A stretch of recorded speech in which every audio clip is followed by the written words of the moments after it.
तेनालीराम की कहानी। तेनालीराम और सोने के आम। विजयनगर साम्राज्य के राजा कृष्णदेव राय की मां अधिक उम्र हो जाने के कारण अक्सर बीमार रहने लगी थी। राजा ने उनके उपचार के लिए कई वैद्य बुलाए, उनका सफल उपचार कराने की लाख कोशिश की, लेकिन स्वास्थ्य में सुधार आने की जगह उनकी मां की सेहत दिन ब दिन बिगड़ती चली गई। जब उनकी मां को महसूस हुआ कि अब वह नहीं बच पाएंगी, तो उन्होंने राजा को अपने पास बुलाया और कहा, मुझे आम बहुत पसंद है, इसलिए मैं ब्राह्मणों को आम दान करना चाहती हूँ। उनका मानना था कि इस प्रकार उन्हें मरने के बाद स्वर्ग में जगह मिलेगी, लेकिन उनकी ये इच्छा पूरी होती उससे पहले ही राजा की मां की मृत्यु हो गई।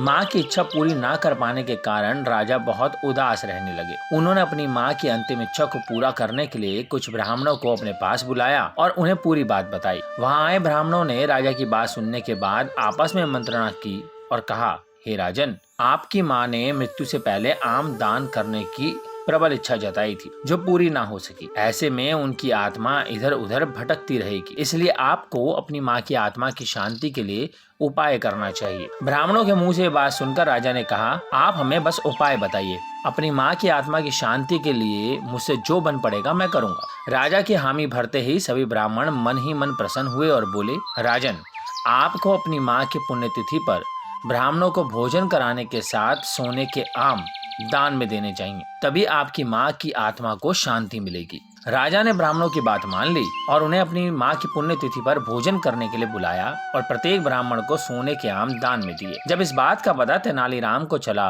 तो उसे सारा माजरा समझते देर नहीं लगी। तेनालीराम बहुत ही चतुर और बुद्धिमान था। वह समझ गया कि ब्राह्मणों ने राजा की भावनाओं का लाभ उठाते हुए अपने लालच के कारण सोने के आम दान में कहने की बात कही थी। इसलिए उसने मन ही मन योजना बनाई कि वह उन लालची ब्राह्मणों को उनके किए का सबक जरूर सिखाएगा। तेनालीराम ने योजना के अनुसार ब्राह्मणों को अपनी मृत मां की आत्मा की शांति कराने का निमंत्रण भेज दिया। ब्राह्मण जानते थे कि तेनालीराम महाराज का सलाहकार और राजकवि है, इस कारण वह दान में उन्हें काफी कुछ दे सकता है। इसलिए सभी ब्राह्मणों ने तेनालीराम का निमंत्रण स्वीकार कर लिया और तेनालीराम की मां की पुण्यतिथि पर उसके घर जाने का फैसला लिया।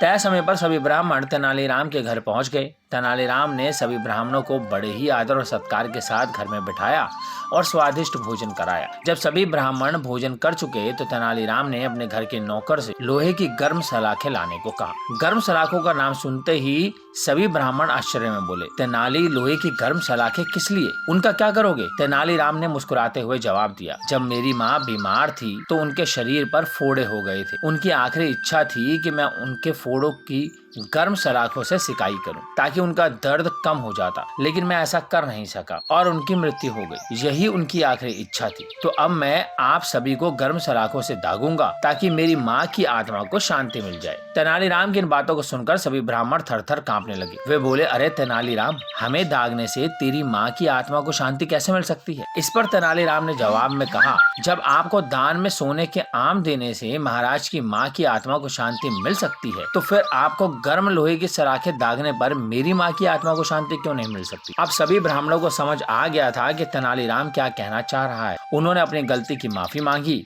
और सभी सोने के आम जो राजा से दान में मिले थे तेनालीराम को दे दिए। जब राजा को इस पूरे मामले का पता चला तो वह तेनालीराम पर बहुत नाराज हुए। उन्होंने तेनालीराम को बुलाया और कहा, अगर तुमको सोने के आम चाहिए ही थे तो मुझसे मांग लेते, इस तरह से लालचवश ब्राह्मणों को परेशान क्यों किया? राजा की बात सुनकर तेनालीराम ने कहा, महाराज, मुझे क्षमा करें, मैं बिल्कुल भी लालची नहीं हूँ, ना ही मुझे वो सोने के आम चाहिए थे। मैं तो बस ये ब्राह्मणों की लालची प्रवृत्ति को रोकने की कोशिश कर रहा था। जब आपकी माँ की आत्मा की शांति के लिए ब्राह्मण सोने के आम ले सकते हैं, तो फिर मेरी माँ की आत्मा की शांति के लिए लोहे की गर्म सलाखें क्यों नहीं झेल सकते? राजा को भी अब तेनालीराम की बात अच्छे से समझ में आ गई थी। उन्होंने सभी ब्राह्मणों को राज दरबार में बुलाया और दोबारा लालच के कारण ऐसा कोई भी काम ना करने को कहा। ब्राह्मणों ने भी राजा से अपने किए की क्षमा मांगी और सदा के लिए लालच त्यागने की बात कही।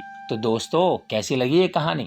और ये कहानी हमें क्या सिखाती है? ये कहानी हमें सिखाती है कि लालच का फल हमेशा बुरा ही होता है, इसलिए लालच को कभी भी मन में घर नहीं करने देना चाहिए।